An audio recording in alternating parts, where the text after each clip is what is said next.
नमस्कार। सत्यार्थ न्यूज में आपका स्वागत है। महाराजगंज से इस वक्त की खास खबर। नेपाल के तनुहान जिले के मर्सिया गड्डी नदी में हुए बड़े हादसे में महाराष्ट्र के 27 पर्यटकों की मौत ने सबको झकझोर कर रख दिया।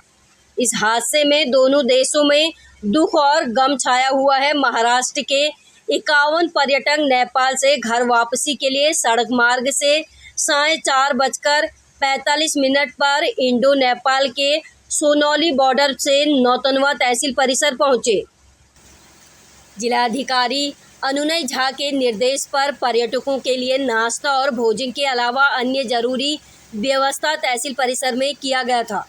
नौतनवा तहसील परिसर में चिकित्सकों की टीम भी मौजूद रही। महाराष्ट्र के पर्यटकों को बस से उतरने के बाद जिले के आला अधिकारी उनको ढांढस बंधाते हुए सांत्वना देते रहे। अपनों को खोने और घायल होने के दुख, गम और उदासी में किसी तरह भोजन और जलपान कराए हर किसी की आंखें दुख और गम से डबडबाई हुई थी। अपनों के खोने का गम उनके चेहरों पर साफ साफ दिख रहा था। महाराष्ट्रियन पर्यटक दल का हर सदस्य सिर्फ इतना ही कह रहा था कि उन्हें जितना जल्दी हो सके उनके घर पहुंचा दिया जाए। भोजन और जलपान के बाद प्रशासनिक अधिकारी जिला प्रशासन की ओर से उपलब्ध कराए गए बस पर्यटकों को लेकर गोरखपुर रवाना हुई। इस दौरान पुलिस एस्कॉर्ट और अन्य अधिकारी भी साथ साथ चल रहे थे। साथियों का शव महाराष्ट्र पहुंच चुका है, लेकिन अभी अन्य पर्यटक इंडो नेपाल की सीमा पर है।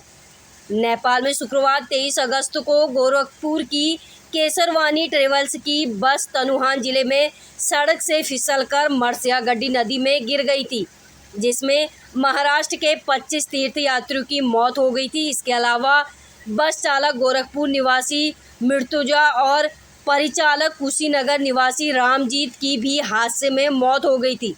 16 पर्यटक यात्री घायल हो गए, जिनका इलाज काठमांडू के अस्पताल में दाखिल कर बेहतर चिकित्सा व्यवस्था दी जा रही है। नेपाल से नौतनवा तहसील परिसर पहुंचने के बाद सभी पर्यटक उदास थे। सभी की आंखों में बस आंसू निकल रहे थे, जिससे माहौल गमगीन हो गया। 1 घंटे के विश्राम के बाद अधिकारी पर्यटकों को लेकर 5:45 पर गोरखपुर के लिए रवाना हो गए। नेपाल में हुए बस हादसे में मृत 27 लोगों के शव नेपाल से सड़क मार्ग से आने की संभावना को लेकर जिला प्रशासन पूरी व्यवस्था चुस्त दुरुस्त कर रखी थी।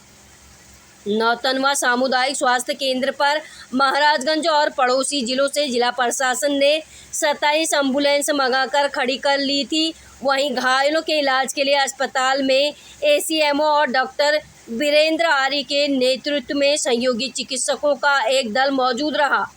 25 शवों को भारतीय वायुसेना के विमान से महाराष्ट्र भेजा गया। नेपाल में हुए बस हादसे में मृत 27 लोगों में से 25 शवों को भारतीय वायुसेना के विमान से शनिवार को महाराष्ट्र भेजा गया। भारतीय वायुसेना का विमान भरतपुर चितवन एयरपोर्ट से महाराष्ट्र के लिए रवाना हुआ। गोरखपुर के रहने वाले बस चालक मृत्युजा और कुशीनगर निवासी परिचालक रामजीत का शव देर शाम सड़क मार्ग से गोरखपुर और कुशीनगर भेज दिया गया। भरतपुर में किया गया 27 शवों का पोस्टमार्टम। इसके पूर्व सभी 27 शवों का पोस्टमार्टम नेपाल के भरतपुर हॉस्पिटल में किया गया। बाकी 16 घायल पर्यटकों का इलाज काठमांडू में चल रहा है। केंद्रीय युवा एवं खेलकूद मंत्री रक्षा खडसे ने की मुलाकात। सभी 16 घायल पर्यटक यात्रियों से नेपाल के गृह मंत्री के साथ भारत की केंद्रीय युवा एवं खेलकूद मंत्री रक्षा खडसे ने मुलाकात की। शनिवार की भारत सरकार की केंद्रीय युवा एवं खेलकूद मंत्री रक्षा खडसे ने नेपाली गृह मंत्री रमेश लेखक के साथ त्रिभुवन शिक्षण अस्पताल पहुंची, जहां उन्होंने घायल 16 यात्रियों से मुलाकात की। केंद्रीय मंत्री रक्षा खडसे के साथ महाराष्ट्र जलगांव के विधायक भी मौजूद थे।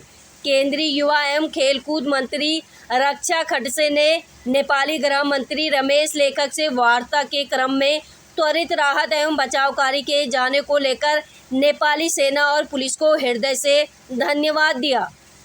इसके बाद भारतीय वायुसेना का विमान भरतपुर चितवन एयरपोर्ट पहुंचा और 25 शवों को लेकर महाराष्ट्र के लिए रवाना हो गया।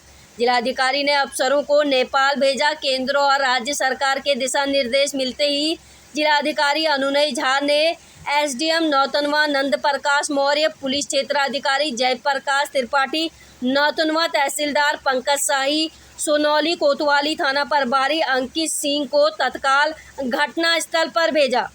महाराजगंज से शिवरतन कुमार गुप्ता की रिपोर्ट। आज दिनांक 23/8/2024 को नेपाल में तनहु डिस्ट्रिक्ट में एक सूचना प्राप्त हुई कि एक इंडियन पैसेंजर से भरी हुई बस नदी में गिर चुकी है। जो सूचना प्राप्त हो रही है इसमें लगभग 42 पैसेंजर्स हैं जो कि महाराष्ट्र के हैं, और जो बस संचालक और जो कंडक्टर हैं, ड्राइवर और कंडक्टर हैं, वो उत्तर प्रदेश के हैं। जैसे ये सूचना प्राप्त हुई, केंद्र सरकार, राज्य सरकार एवं नेपाल में दूतावास से संपर्क साधा गया। मौके पे एसडीएम नौतनवा, सीओ नौतनवा और एसएचओ सोनौली घटनास्थल के लिए रवाना हो चुके हैं जैसे ही सूचना प्राप्त हुई थी। आगे की कार्रवाई के लिए हम लोग एम्बुलेंसेज भी बॉर्डर पे रेडी रखे हुए हैं, लगभग 5 से 6। रविंद्र पुरुषोत्तम मोटे रहने वाले तड़वे, तालुका भुसावल, जिला जळगाव और नेपाल यात्रा करने जा रहे थे। ये दुर्घटना हो गई, गाड़ी खाई में गिर गई। वो हम गाड़ी के पीछे थे। हम लोग थे सब। जब गाड़ी गिरी तब हम नहीं थे। 43 लोग थे।